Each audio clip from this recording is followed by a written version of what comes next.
Amém. Bom, vamos ficar de pé, vamos ler a palavra do Senhor mais uma vez. Vamos dar sequência naquele estudo de semana passada. Vamos à primeira epístola de João, ao finalzinho. Nós vamos continuar no capítulo 1. Estudamos do verso 1 até o verso 4 da semana passada. Vocês se lembram, aqueles que estavam presentes, que nós tínhamos ali uma introdução, né? Nós falamos de uma introdução. Naquela introdução nós tínhamos o testemunho de João sobre quem era Jesus, sobre a sua divindade, sobre a sua humanidade, e João estava falando sobre isso. Nós vamos dar sequência hoje. 1 de João, primeira epístola de João, capítulo também 1. Hoje nós vamos avançar um pouco mais no texto, irmãos. Hoje nós vamos encerrar o capítulo 1. Nós vamos do verso 5 até o verso número 10 apenas. Se Deus assim nos permitir, próxima oportunidade nós vamos seguir aí. Primeira epístola de João, capítulo 1, quinto versículo até o verso número 10. Vamos fazer a leitura responsiva, a participação dos irmãos, bem forte, bem animadinho lá. Primeiro, verso 5. Ora, a mensagem que da parte dele temos ouvido e vos anunciamos é esta, que Deus é luz, e não há nele treva nenhuma. Se dissermos que não temos comunhão com ele e andamos nas trevas, mentimos e não praticamos a verdade.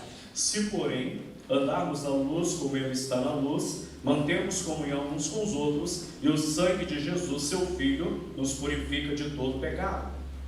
Se dissermos que não temos pecado nenhum, a nós mesmos nos enganamos, e a verdade não está em nós. Se confessarmos os nossos pecados, ele é fiel e justo para nos perdoar os pecados e nos purificar de toda injustiça.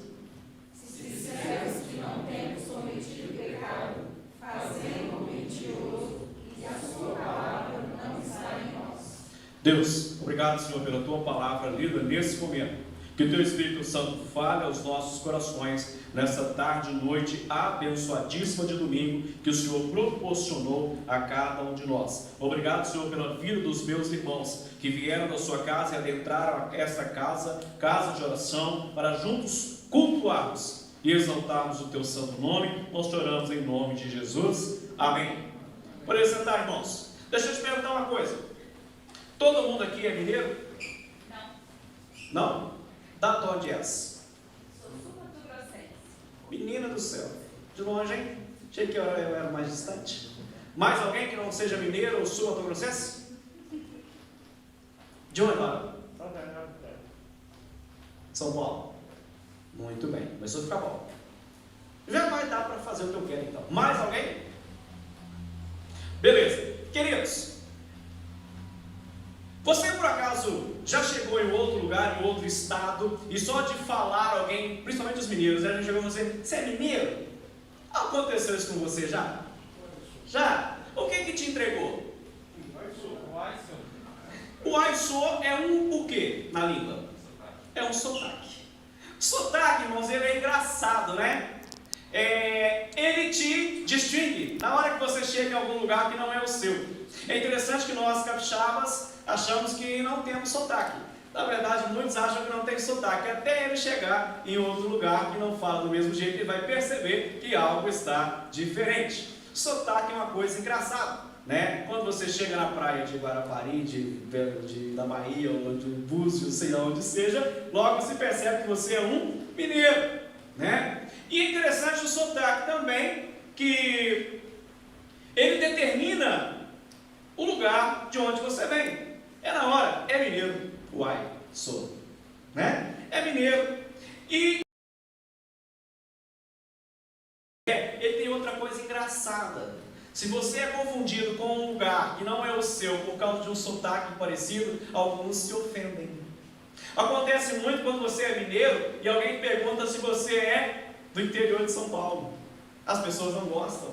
Eu tinha um concunhado que ele era nordestino, paraibano, e falava daquele jeito, né? A gente achava até engraçado, tinha seus gostos peculiares para a culinária, umas coisas meio assim, misturava uns negócios meio lá e meio cá, e a gente acostumou com aquilo, com o cunhado.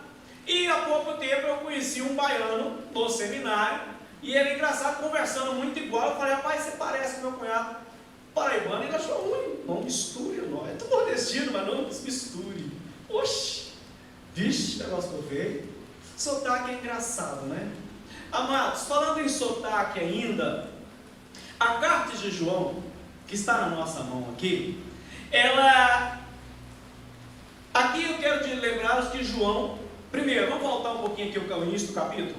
Vocês se lembram de que João escreve falando de que para as igrejas, escreve aos crentes da sua época, de algumas heresias que estavam surgindo no meio da igreja, os gnósticos, o docetismo, em que Jesus, que pregavam, que alegavam que Jesus não era divino nada, outros falavam que não havia encarnação, essas coisas todas, e João escreve essa carta, as três, aliás, para combater essas heresias e direcionar ao povo de Deus, e falando, olha, vocês precisam estar firme no Evangelho que nosso Senhor Jesus Cristo deixou a nós, e que nós estamos repassando para vocês, nós estamos pregando, não é o Evangelho nosso, mas é o Evangelho de Cristo. Então ele escreve essas cartas, os primeiros 4 versículos, ele fala, ele defende que Jesus de fato era o Filho de Deus, e ao mesmo tempo ele era um homem, tanto então capaz de nos representar diante de Deus, principalmente na cruz do Calvário, representante dos homens.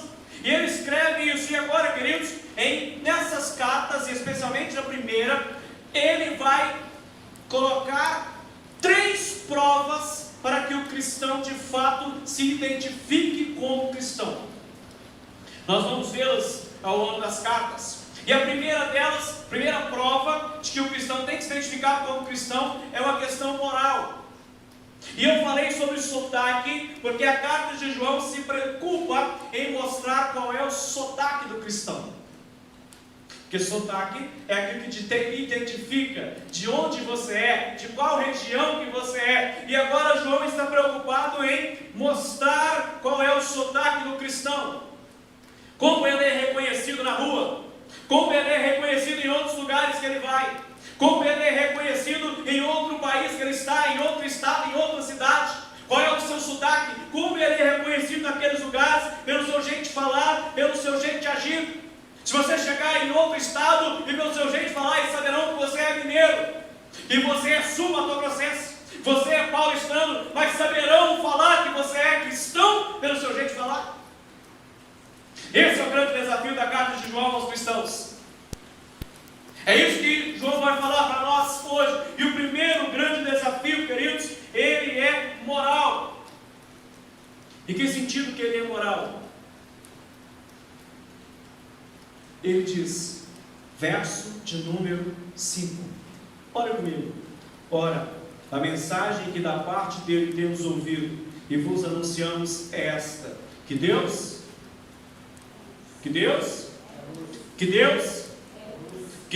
é luz. E eu disse aqui há pouco, como é que as pessoas sabem que você é um cristão? Através do seu sotaque. De onde você é? Você é um cristão. Como reconhecer que alguém é de Cristo? Como reconhecer que alguém é da terra de Cristo? Pelo sotaque. Que sotaque é esse que você está falando? Não existe sotaque no meio dos crentes? Tem sim, queridos. Esse sotaque envolve viver em um país diferente, se é Brasil ou não. Se diferente identificar se você é mineiro ou não. Esse sotaque identifica se você vive no país da luz. Hoje nós vamos ver nos versículos de 5 a 10 que quem é de Cristo anda na luz e não nas trevas, embora ainda peque, mas não tem prazer no pecado, porque ele é de Cristo. Esse é o seu sotaque. É isso que tem que te identificar lá fora. Sotaque dentro dos mineiros ou dentro de paulistano não faz diferença. Todo mundo é igual, conversa é igual. Mas a hora que você sai lá fora, o seu sotaque te chama a atenção para você, de onde você é, como você se comporta. Sotaque, queridos, dentro aqui da igreja, pouca coisa muda. Todo mundo fala igual. Mas lá fora? Lá fora, como você identificar lá fora? Primeiro desafio para os crentes na carta de João é moral, porque Deus é luz e você precisa se identificar com essa luz. É isso que nós vamos analisar essa noite, amados. Que quem é de Cristo anda na luz, ainda que peque, mas não tem prazer no pecado, porque ele é da luz. Você é da luz, meu irmão? Amém? Você é ou não é? Você se identifica? Como é o seu sotaque lá fora? As pessoas te identificam como cristão? Voltemos à carta então, queridos. No início da sua carta, vocês se lembram, quem estava aqui domingo passado, se lembra que eu falei que João deu testemunho sobre duas coisas: sobre a divindade de Jesus e ao mesmo tempo sobre a sua humanidade. Perfeitamente filho de Deus, perfeitamente homem. E João fala isso na sua introdução da sua carta. Para quê? A fim de guiar os irmãos na verdade e preservá-los contra os falsos mestres que ensinavam doutrinas estranhas sobre a pessoa de Cristo nas igrejas pós a ascensão de Jesus Cristo. Alguns entraram nas igrejas sorrateiramente, e eu disse semana passada aqui que tem alguns pastores que dizem que pior do que as perseguições externas da igreja, como aconteceu com Roma, pior do que isso é as heresias internas, aquelas coisas que entram sorrateiramente na igreja, vai minando as bases da igreja, vai minando a fé da igreja, doutrinas, algumas heresias bem assim diabólicas que se infiltram na igreja, e aquilo vai minando aos poucos a fé do povo de Deus e da igreja. E é isso que João está combatendo aqui.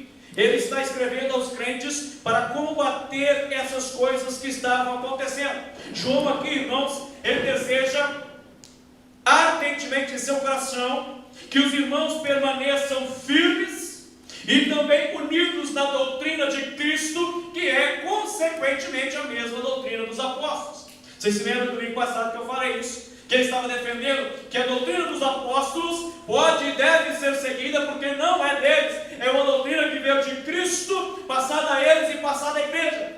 Por isso, nós precisamos permanecer firme na doutrina dos apóstolos. É isso que ele estava falando. E mais, ele também se preocupa não só apenas com a doutrina recebida, mas com a consequência da doutrina, que é a conduta dos irmãos. João também está preocupado. De um lado, o que vocês estão recebendo? Vocês estão aceitando? Vocês estão recebendo alimento sólido da parte de Cristo? Em outro lado, qual é o comportamento que vocês, uma vez se alimentando desta palavra, qual é o comportamento de vocês lá fora? Você é identificado lá fora como cristão? A sua conduta lá fora condiz com a conduta de um cristão? O seu jeito de falar, o seu jeito de vestir, o seu jeito de agir, o seu sotaque é de quem é do país da luz, é de quem é servo de Cristo lá fora? É isso que João está falando para nós essa noite. Aqui dentro é fácil, mas lá fora, qual é o seu comportamento lá fora? E ele segue, amados. Ele, na sua primeira carta que nós estamos analisando, ele também chama os irmãos a guardar os mandamentos de Deus, a andar na luz e praticar a verdade. Guardar os mandamentos, andar na luz, tema nosso hoje, e praticar a verdade. Vemos essa preocupação de João na conduta dos irmãos, já aqui no nosso texto. Já no início da primeira carta, ele já preocupa-se com isso, porque ele já começa afirmando no verso 5 que Deus é luz e somente tem comunhão com Deus aqueles que também andam na luz. Ele deixa bem claro: só tem comunhão com Deus aquele que anda na luz, porque Deus é luz, e aquele que anda nas trevas não tem comunhão com Deus. Primeiro domingo que nós voltamos aqui, os cultos, nós pregamos tanto às 5 horas como às 19 horas, o sermão do Salmo 102. E eu me lembro direitinho que o salmista, na primeira parte até o verso 11, ele estava preocupado, ele estava aflito, porque por causa do pecado, ele sabia do pecado. Na segunda parte ele tinha confiança no Deus de Israel, ele sabia que dias melhores viriam, porque Deus é fiel. Mas a primeira parte aqui chama atenção, porque ele estava preocupado, porque ele sabia que o povo estava em pecado, e ele sabia que o sofrimento que estavam passando é porque o Deus de Israel, o Deus de luz, não compactua com o mal. O Deus de luz não compactua com as trevas. Essa era a preocupação do salmista. E voltamos aqui, e a preocupação de João é a mesma. Andem na luz, porque Deus é luz, e Ele não compactua com o mal e com as trevas. João dá importância no andar dos crentes. Andar, ele quer falar aqui, queridos, modo de viver, jeito de viver. Andem na luz.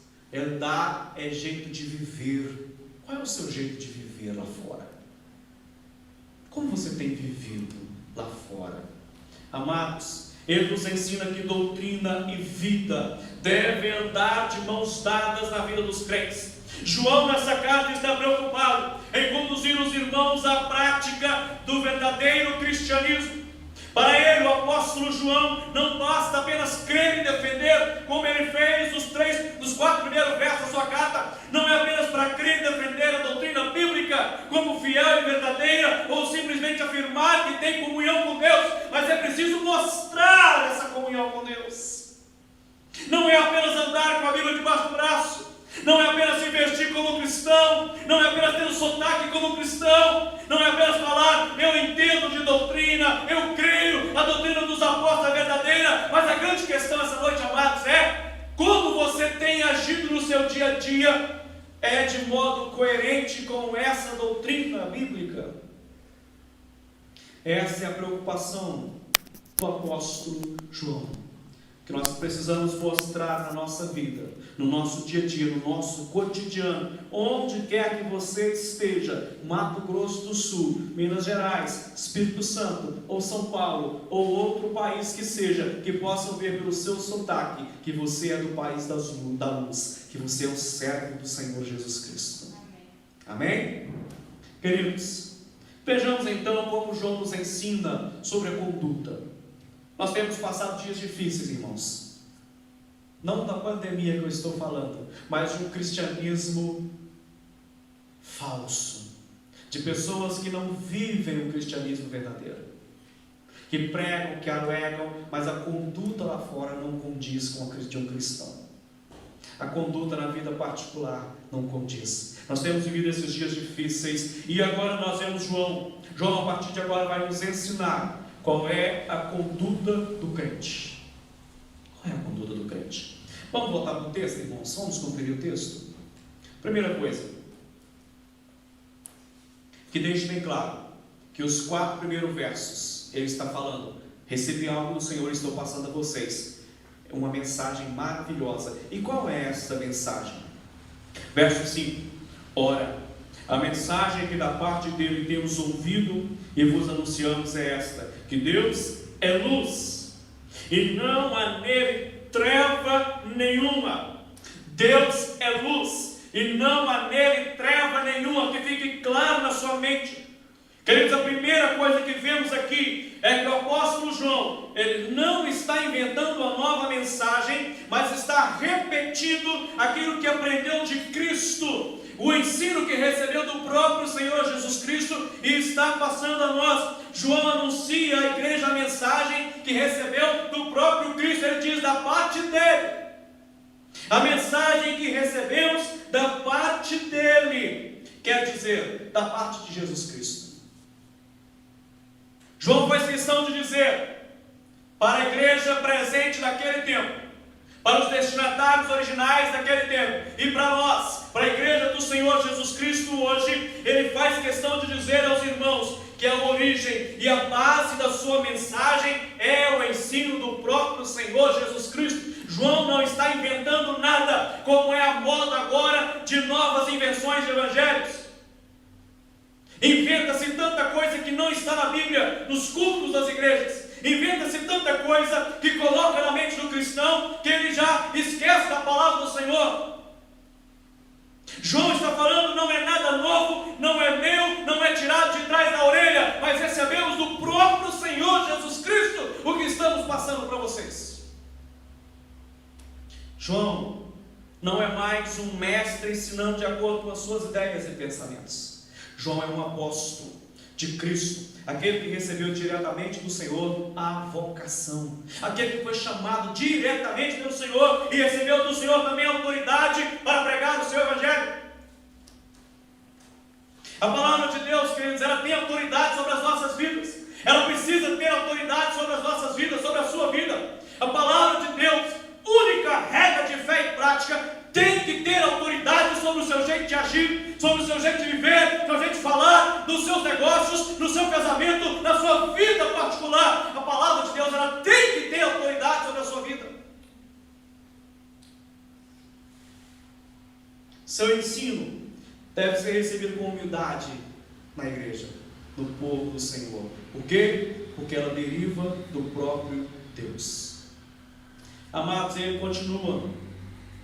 Qual é a mensagem então específica que João recebeu de Cristo e agora transmitiu aos ouvintes originais da sua época e continua transmitindo aos nossos dias? A mensagem é, repito, que Deus é luz e não há nele treva nenhuma. Deus é luz e não há nele trevas nenhuma. Ele não compactua com o mal. Entenda isso na sua vida.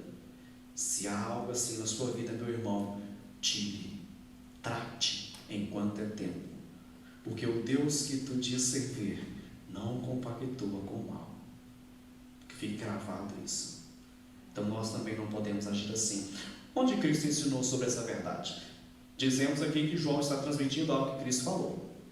Mas onde é que Cristo falou essa verdade? O que é que Cristo se referiu sobre Deus é luz? O que essa mensagem de que Deus é luz tem a ver com o dia a dia dos crentes, com o andar dos crentes, com o comportamento dos crentes? João e os demais apóstolos, amados, eles recebem esta mensagem de que Deus é luz do próprio Senhor Jesus Cristo. Transmitiu a eles enquanto estava com eles sobre a terra. Mas é engraçado que em nenhum outro lugar dos evangelhos, a não ser em João, você vai ver essa afirmação. Em nenhum outro lugar você vai achar que Deus é luz. É interessante que só João vai falar isso, né? Ele diz que ele era a luz do mundo. Jesus falou sobre isso em João capítulo 8, que seus discípulos são a luz do mundo, em Mateus capítulo 5. Mas não que Deus é luz. Será que aqui João está inventando alguma coisa, uma nova mensagem? É claro que não. Nós precisamos entender, queridos, que João está se ensinando. O que é que ele está ensinando quando ele diz que Deus é luz? A palavra luz, ela é interessante nas Escrituras, porque ela tem mais de um sentido nas Escrituras Sagradas. Por exemplo, você encontra luz no sentido natural, literal, como luz do sol, luz de lâmpadas. É só você ler Apocalipse 22 e Lucas 8. Também você encontra a palavra luz no sentido figurado de salvação, no Salmo 27. Você também encontra a palavra luz referindo-se a conhecimento da verdade, Mateus capítulo 5. Mas também você encontra a palavra luz referindo-se à vida, João 8, 12. Aqui, queridos, a palavra luz também, ela expressa algumas qualidades que há em Deus. Por isso que ele fala assim, Deus é luz. E ele está querendo dizer com a palavra luz aqui, algumas qualidades que há em Deus. Luz, queridos, aponta para a glória de Deus, aponta para o seu resplendor. É só você ler Isaías capítulo 60. E também para a sua santidade e perfeição. Note bem, 3 coisas. Quando João diz que Deus é luz, ele está querendo apontar para a sua glória, o seu resplendor. Ele também está querendo dizer da sua santidade e da sua perfeição.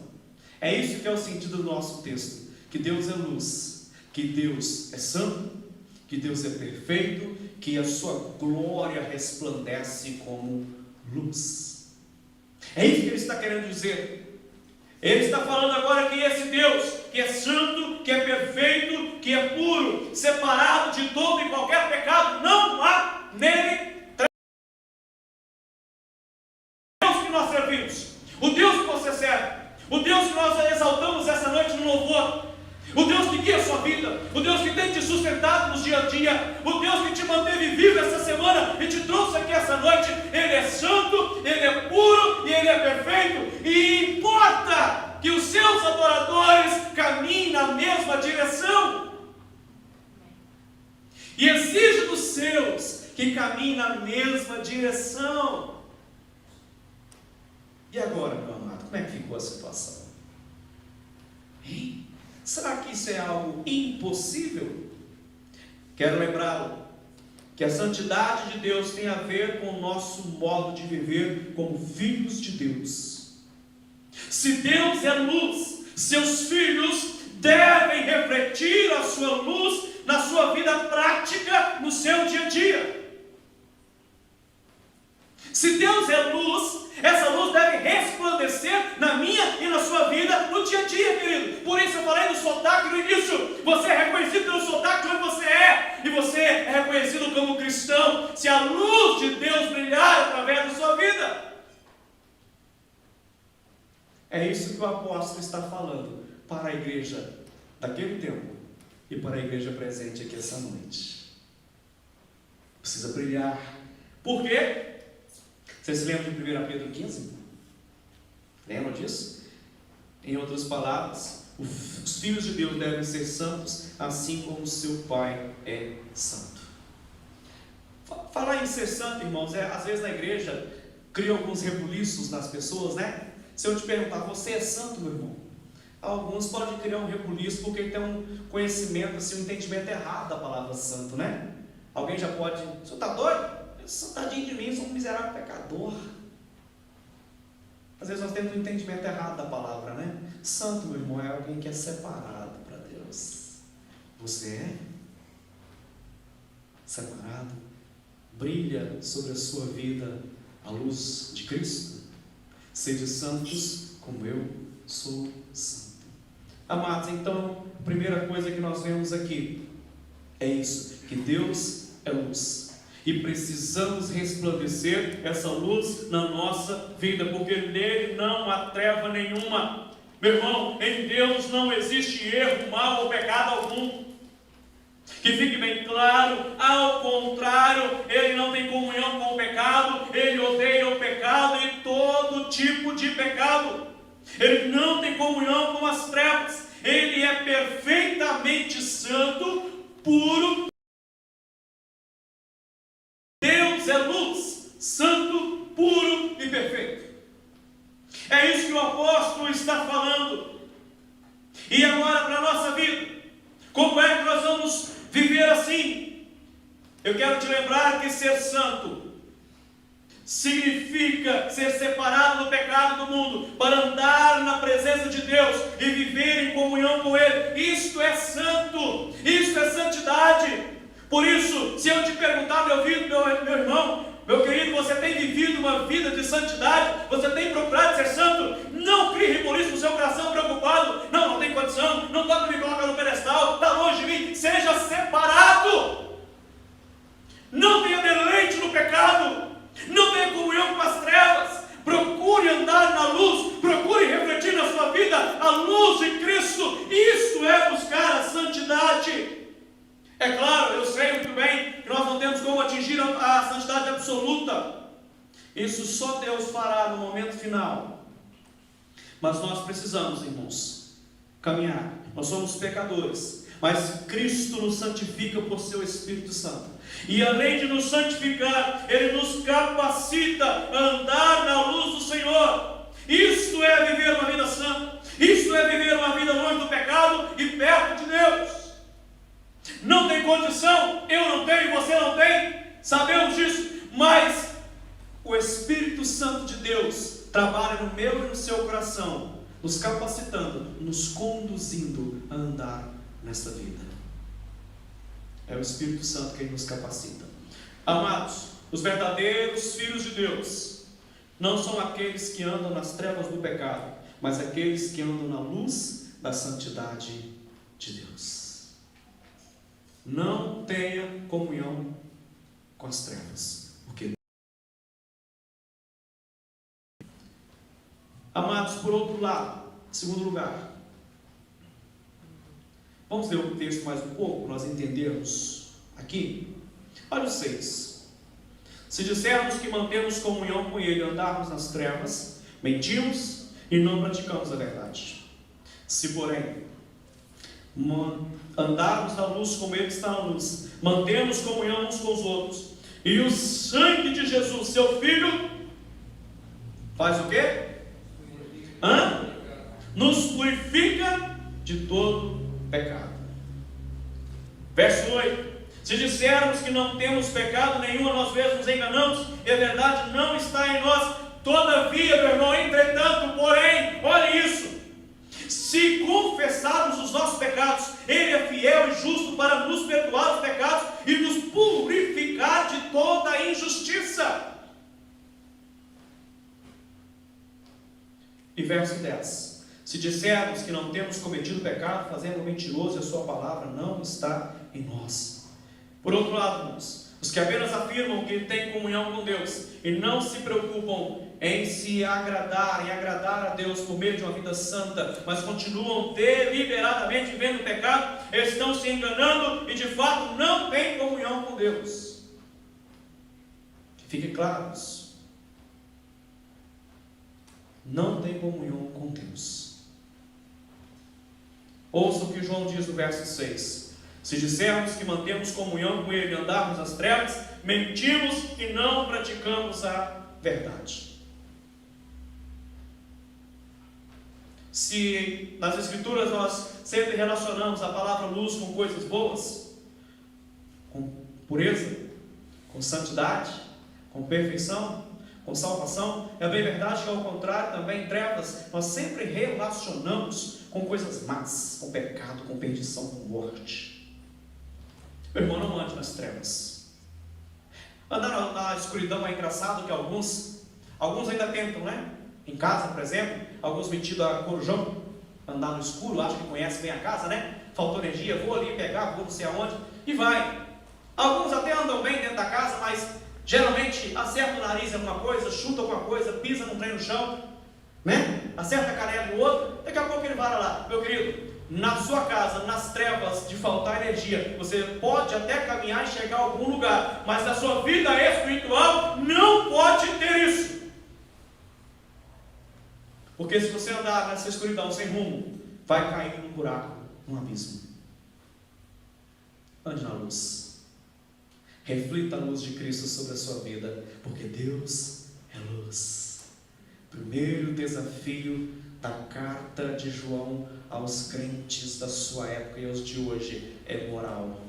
Tem mais dois para frente ainda, nos próximos estudos. Primeiro é moral. Deus é luz. Ande na luz, você também. João dirigiu essas palavras primeiramente aos falsos mestres, mas elas se aplicam também na vida de todos aqueles que afirmam que são crentes, que amam a Deus, que têm comunhão com Ele, então precisam andar na luz. E eu vou repetir mais uma vez. Dizem os estudiosos aí, o pessoal da pedagogia, né, os professores, que a repetição faz com que a pessoa memorize melhor as coisas, né? Repetição, né? Mais fácil para memorizar. Então eu continuo, falei umas 200 vezes já, né? Deus é luz, Ele não tem comunhão com as trevas. Portanto, meu amado, que a luz de Cristo reflita na sua vida, e que o sotaque que você se identifica lá fora, você é mineiro, por quê? Pelo seu sotaque. Você é paulistano, por quê? Pelo seu sotaque. Você é sul-mato-grossense, por quê? Pelo seu sotaque. Mais importante do que isso, queridos, você é cristão, por quê? Pelo seu sotaque, pelo seu jeito de falar, pelo seu jeito de vestir, seu jeito de andar, porque você veio do país da luz, você veio na luz. Mais importante é isso, na minha e na sua vida. Grave isso no seu coração. Virão outros desafios na carta, são 3. Esse é o primeiro, é moral. Deus é luz, não tem comunhão com as trevas. Você é filho, ande na luz, não tenha prazer e não tenha comunhão com as trevas. Feche seus olhos, curve sua cabeça. Vamos orar? Ore. Clame ao Senhor para te ajudar. Eu sei que é difícil, é complicado, esses dias tão difíceis, né? Vamos então, irmãos, nos esforçar para andar na luz e viver em gratidão a Deus por nossa salvação. Mas eu sei que é difícil, que o pecado tenazmente nos assedia, né? Eu sei que é difícil, mas se porventura, olha o verso 9, que lindo. Se confessarmos os nossos pecados, Ele é fiel e justo para nos perdoar os pecados e nos purificar. Porventura, irmãos, se caímos no pecado, não permaneça no pecado. Corra para Cristo e busque nele a purificação dos seus pecados. Seu sangue é poderoso para nos purificar de todo e qualquer pecado. E acima de tudo, se alegre. Alegre no Senhor. Vamos nos alegrar com seu perdão e sua gratidão. Vamos andar na luz, viver em verdadeira comunhão com Deus e com os nossos irmãos. É isso que João veio falar, transmitir. Ele veio transmitir uma mensagem que ele ouviu do próprio Senhor Jesus Cristo. E agora está transmitindo aos seus, os de lá e os de hoje. E a mensagem é essa: Deus é luz e não tem comunhão com as trevas. Ministério. Deus, obrigado, Jesus, por essa noite.